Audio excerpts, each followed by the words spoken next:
এই সেই মেয়ে, তাকে শিকল দিয়ে বেঁধে রাখা হয়েছে। এই মেয়ে তার মাকে বটি দিয়ে কুপিয়ে হত্যা করেছে। আপনার মা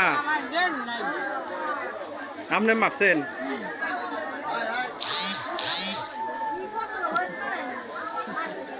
আজ আমি একটি অত্যন্ত দুঃখজনক ও হৃদয় বিষয়ক ঘটনা নিয়ে কথা বলবো। মানিকগঞ্জ জেলার জিটকা এলাকার মধ্য ধূসুরিয়া গ্রামে এক মেয়ে তার মাকে ধারালো অস্ত্র বটি দিয়ে হত্যা করেছে। স্থানীয়ভাবে জানা গিয়েছে তার মাথায়ও হয়তো একটু সমস্যা। এমন ঘটনা শুধু একটি পরিবারের জন্য নয়, পুরো সমাজের জন্য গভীর উদ্বেগের বিষয়। ঘটনার খবর ছড়িয়ে পড়ার পর এলাকার শোকের ছায়া নেমে আসে। স্থানীয় মানুষ ঘটনাটি নিয়ে বিস্ময় ও উদ্বেগ প্রকাশ করেন। খবর পেয়ে আইন শৃঙ্খলা বাহিনীর সদস্যরা দ্রুত ঘটনাস্থলে পৌঁছান এবং পরিস্থিতি নিয়ন্ত্রণে আনতে প্রয়োজনীয় ব্যবস্থা গ্রহণ করেন কি হয়েছে এটা দেখার জন্য। আইন শৃঙ্খলা বাহিনীর সদস্যরা ঘটনাস্থল পরিদর্শন করেন, কোথায় কি হয়েছে তা দেখার জন্য আলামত সংগ্রহ করেন এবং ঘটনার প্রকৃত কারণ উদ্ঘাটনের জন্য তদন্ত কার্যক্রম শুরু করেন। আইন অনুযায়ী প্রয়োজনীয় পদক্ষেপ গ্রহণ করেন। কাজও চলমান রয়েছে। তাদের এই দায়িত্বশীল ভূমিকা সমাজে আইন ও ন্যায় বিচার প্রতিষ্ঠার জন্য অত্যন্ত গুরুত্বপূর্ণ। মানিকগঞ্জ মর্গে পাঠানো হয়েছে। এই ধরনের ঘটনায় আমাদের মনে রাখতে হবে যে তদন্ত শেষ হওয়ার আগে কোনো গুজব বা অপ্রমাণিত তথ্য ছড়ানো উচিত নয়।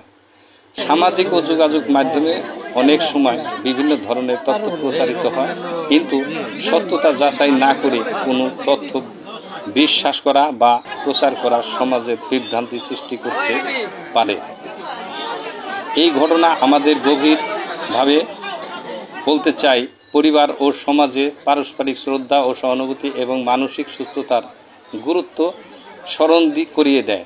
পারিবারিক বিরোধ বা মানসিক চাপ দেখা দিলে তা শান্তিপূর্ণভাবে সমাধানের চেষ্টা করা এবং প্রয়োজনীয় আত্মীয় স্বজন, সমাজের প্রবীণ ব্যক্তি ও সংশ্লিষ্ট বিশেষজ্ঞদের সহায়তা নেওয়া গুরুত্বপূর্ণ। সাংবাদিক ভাইরা কথা বলতেছেন, শুনেন। অনেকেই তাকিয়ে আছে। আমরা আশা করি আইন শৃঙ্খলা বাহিনী চলমান তদন্তের মাধ্যমে ঘটনা প্রকৃত সত্য উদ্ঘাটন হবে এবং আইন অনুযায়ী যথাযথ ব্যবস্থা গ্রহণ করবে।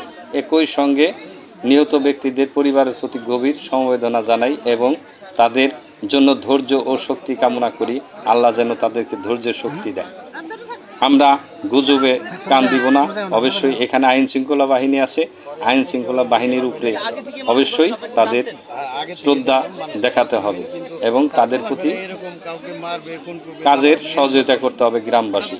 পরিশেষে আসুন আমরা সবাই গুজব থেকে দূরে থাকি, আইনকে সম্মান করি এবং শান্তিপূর্ণ আমরা মানবিক কাজ সবসময় করব এবং তাদের সহযোগিতা করব।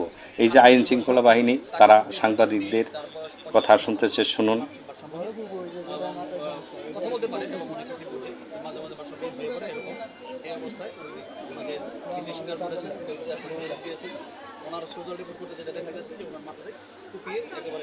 এখানে সাংবাদিক ভাইরা আছে এবং আইন শৃঙ্খলা বাহিনীর